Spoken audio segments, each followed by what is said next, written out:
warahmatullahi wabarakatuh. Salam sejahtera untuk kita semua.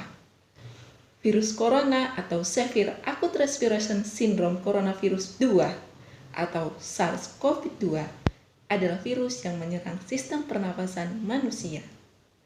Penyakit akibat infeksi virus ini disebut dengan COVID-19. Virus corona ini bisa menyebabkan gangguan ringan pada pernapasan, infeksi paru-paru berat, hingga kematian. Infeksi virus corona atau COVID-19 pertama kali ditemukan di negara Cina, tepatnya di kota Wuhan pada akhir Desember 2019 lalu. Virus ini menyebar dan menular dengan begitu cepat. Menyebar ke seluruh negara termasuk Indonesia hanya dalam beberapa bulan. Ini tentu saja tidak dapat dianggap remeh atau dibiarkan begitu saja. World Health Organization atau WHO telah menetapkan pandemi COVID-19 sejak tanggal 11 Maret 2020 yang lalu. Hal tersebut membuat beberapa negara memberlakukan kebijakan lockdown untuk mencegah virus corona semakin meluas. Di Indonesia sendiri, pemerintah menetapkan kebijakan pemberlakuan pembatasan kegiatan masyarakat atau biasa dikenal dengan sebutan PPKM untuk menekan penyebaran virus COVID-19 ini.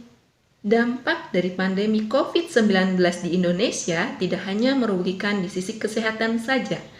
Presiden Insinyur Joko Widodo juga mengatakan bahwa virus corona sangat berdampak pada perekonomian di Indonesia. Bukan hanya karena produksi barang yang terganggu, tetapi investasi pun juga terhambat. Berikut beberapa dampak virus COVID-19 di Indonesia. Yang pertama, beberapa barang mahal dan langka untuk ditemukan.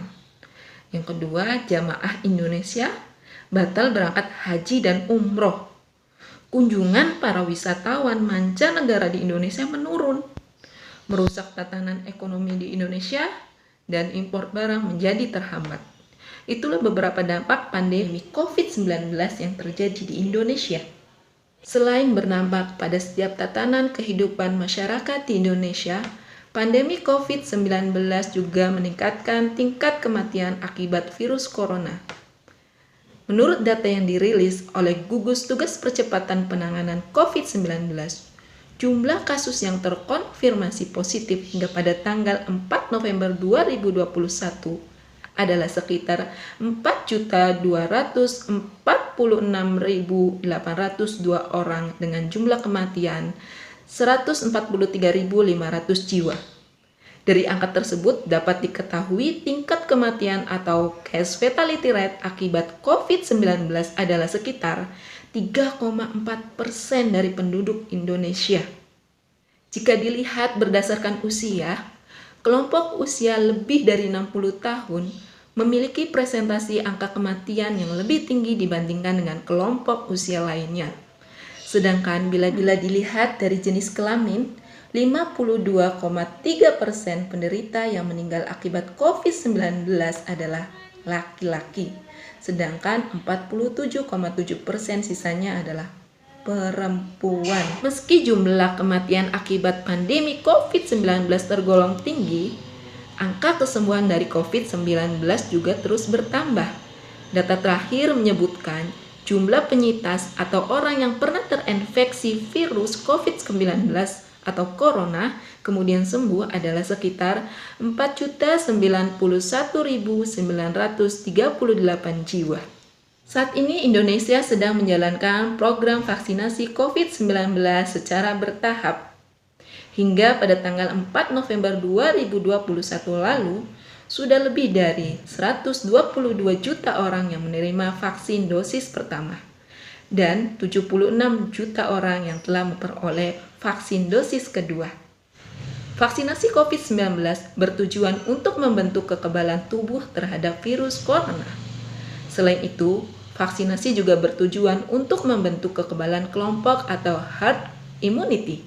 Dengan begitu, masyarakat yang tidak dapat menjalani vaksin karena memiliki kondisi tertentu seperti reaksi alergi berat terhadap obat dapat terlindungi.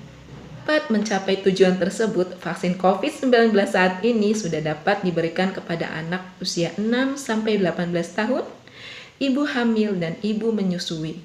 Sementara untuk orang yang memiliki riwayat penyakit atau menderita kondisi tertentu, vaksinasi bisa dilakukan, tetapi harus ada izin dari dokter.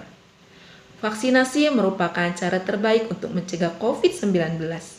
Namun, Anda juga tetap harus menghindari faktor-faktor yang bisa menyebabkan Anda terinfeksi virus COVID-19. Terhindar dan terinfeksi dari virus COVID-19, sebaiknya kita selalu menerapkan protokol kesehatan dalam kehidupan kita di masa PPKM saat ini, seperti selalu menjaga kesehatan lingkungan, menjaga jarak, rajin selalu cuci tangan, memakai masker, dan ikuti program vaksinasi. Memakai masker dan vaksinasi adalah harga mati.